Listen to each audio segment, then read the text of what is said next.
एक घने जंगल के बीचों बीच दो शक्तिशाली चुड़ैलों राधा और सुधा रहती थी।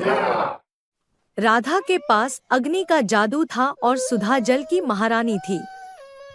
वे दोनों अपने अपने इलाके की रानी थी और उनकी शक्तियों के बारे में जंगल भर में चर्चाएं होती थी। एक दिन जंगल के केंद्र में एक दुर्लभ जादुई पौधा उगाया। यह पौधा केवल सदी में एक बार खिलता था और उसे प्राप्त करने वाला अमरत्व पा सकता था।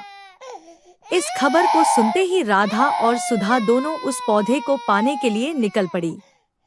जंगल के बीचों बीच दोनों का आमना सामना हुआ। राधा ने गुस्से में अपनी अग्नि की लपटें फेंकी, जिससे आसपास के पेड़ धू-धू कर जलने लगे। सुधा ने अपनी शक्तियों का उपयोग कर जल की बड़ी-बड़ी धाराओं को अग्नि पर छोड़ा। दोनों की शक्तियों का टकराव ऐसा था मानो स्वर्ग और पृथ्वी का मिलन हो रहा हो। उनके झगड़े से जंगल की जीव-जंतु भयभीत हो गए और चारों ओर त्राहिमाम। तब वहां गुस्से में एक गधा आकर दोनों चुड़ैलों को डांटकर कहता है, दोनों चुड़ैलों यहाँ से भाग जाओ, वरना मुझे क्रोध आ गया तो मैं तुम दोनों को भस्म कर दूंगा।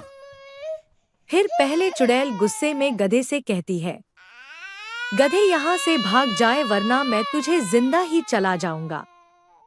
इससे पहले तो मुझे खाएंगी, मैं तुझे भस्म कर दूंगा। यह कहकर फिर मौका देखकर गधा उस अमर करने वाले पौधे को खुद खा जाता है और पौधा खाकर जब वह अमर हो जाता है तो दोनों चुड़ैल समझ जाती है अब हम गधे का कुछ नहीं बिगाड़ सकती है, इसलिए दोनों चुड़ैल कुत्ते जैसे पूंछ दबाकर वहां से भाग जाती है।